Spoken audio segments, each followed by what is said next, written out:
Hi guys, I hope you're all well. Right, this is what we're going to be talking about today. Units taking casualties, new formations and new dwarf pieces. And that's it basically. Units taking casualties. I talked about this briefly in my last video. We've game tested it now. The idea was to take casualties away from combat from the furthest point from where all the pieces are in combat. So if it's in a unit, you've got an enemy unit in the front and the rear like we have here, you would take them from the far left. We tried it, it didn't work. To cut a long story short, it just brought up well too many what if scenarios, and I thought to myself, if I'm going to include it, I'd have to include a massive appendix to go with it to deal with all these what if scenarios, and it just wasn't worth it. And the old system worked fine, so we've gone back to the old one. But you know, you can't win them all, can you, as long as you try them out. Cavalry Wedges, right. On the forum, Danny C, one of our forum members, said, why don't you have a look at putting infantry and cavalry wedges into the game? So these are the cavalry wedges. As you can see, I'm not reinventing the wheel here with these rules. These are quite common. So basically it would be a cavalry shaped unit into a wedge or a triangle. All the front models could attack on a charge. The only where our rules sort of differ from a lot of other rules is that if it gets attacked, it will crumple. If it gets attacked head on, that is, it will crumple, it will buckle, because it's very poor defensively. It's very strong offensively, but very poor defensively.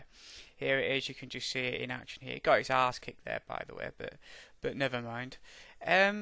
Also, the other thing is that if it doesn't break a unit in the first turn, it sort of turns back into a block, you know. And that's it, really. Infantry wedge rules. Now, this is the interesting thing about the infantry wedge rule. This tactic was quite common in the old world, and yet when it came to researching it, this is what I found. You know, we'd put it up on the forum for a few days. We've been discussing it, me and Danny C, and we actually turned up in Google searches. So if you type in infantry wedge rules, we actually turn up in Google search engine, which sort of indicates that there's hardly any of these rules about. So I had to really start from scratch.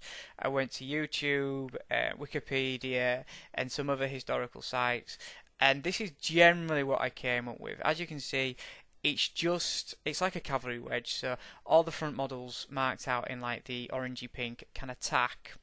Except the difference, or the main difference, is that an infantry wedge will always drive forward. A cavalry wedge will drive forward, hit you, and then stop.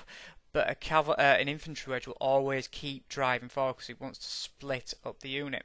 So it's going to do additional battle stress onto whoever it fights in combat. The other great thing I found out about it, if you have more than one wedge in a unit, so you can either put two units together or have one big one, you create these killing funnels or these killing zones at the end of these funnels. And how they work is that the enemy, as they're being split up, they're being drove into these killing zones and they're getting hit from all sides. So the guys who are, or your friendly guys who are in the killing zones, they're going to have bonuses attached to their attack. So at the moment we're looking at +1 onto their dice rolls. Now we've been game testing this out with the dwarves, and the dwarves are loving it because at the moment we're looking at dwarves of Dulaween as like the standard infantry, and they just have hand weapon and shields. And it turns out the only guys who can actually use the infantry wedge are the guys armed up with hand weapons and shields. So it gives the dwarves more attacks because they've got quite big bases. They like that, and it gives them these killing zones as well. It might look a bit strange, their wedges. It's because they're using the old first rules we were looking at, but it works really well. There are some weaknesses.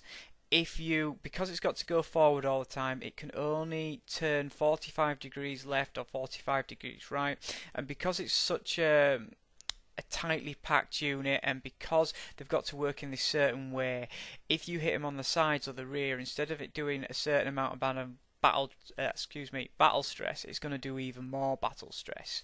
So they do have weaknesses. So really, this sort of tactic or this unit belongs in the middle of an army, not on the sides.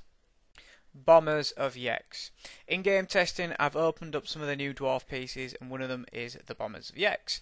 Basically, they're they're bombers. They go around chucking their bombs and doing what you'd expect them to do. They don't have a brilliant range, they're about 10 inches, but their special feature is that they have these flashbangs. And what they do is they wait until a unit gets into combat, they go around the side, and they chuck in their flashbangs to the enemy, which scares the enemy and causes them extra, battle stress. So it's a little bit like having a flanking unit for the Dwarves because they've got no cavalry, so this makes up for it. If the flashbangs hit their own side, it doesn't matter because the Dwarves know what they are, so it doesn't affect the Dwarves. If it hits the enemy though, it can scare the enemy and make them break out of combat. So they're working out really well in game testing so far. Mortimer. Really, it's just a dwarf with a mechanical mortar strapped to his back. It works just like a normal mortar, except it can move, so you'd roll a scatter dice and you'd roll a d12. On a 1 it's an automatic hit, on an 11 or 12 it's a misfire. It's just a lot of fun is this piece. I enjoy using it and the game testers seem to like it very much. Also, with all these new pieces coming out for the Dwarves and coming into game testing, we're getting a better sense of what the Dwarves are going to be like. For instance, you're getting a feeling, or we're getting a feeling, that they're going to be high firepower, but they're not going to be a very accurate army. And I quite like that about the Dwarves. So if they're shooting at a big horde army like this, they're going to have no problem sort of hitting something. But if they're going to shoot at smaller units or armies where they just have 1 or 2 pieces dotted around the board, they're going to struggle. And that's good actually, because it sort of puts a cap on their firepower as well. Especially if you've been blown to bits and then you've got a few pieces left. The Dwarves are then going to start to struggle to finish off the remainder of your army. So that's good. So everything's working out fine with game testing at the moment with the Dwarves. Right, just before I go, I want to do a quick shout out for battle boards. I don't really know this guy. I've tweeted to him a few times on Twitter.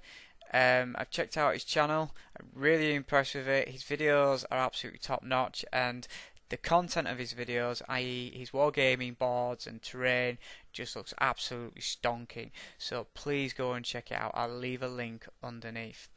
Also guys, if you have any feedback for me, either saying Dave I like this, or Dave I don't like this, or maybe you should try this instead, please please comment and let me know about it, because it all helps to develop the game. Also a big thank you to Danny C for all the hard work he's been doing on the forum as well, helping me develop those rules I've been talking about. Right then guys, until next time, take care and goodbye.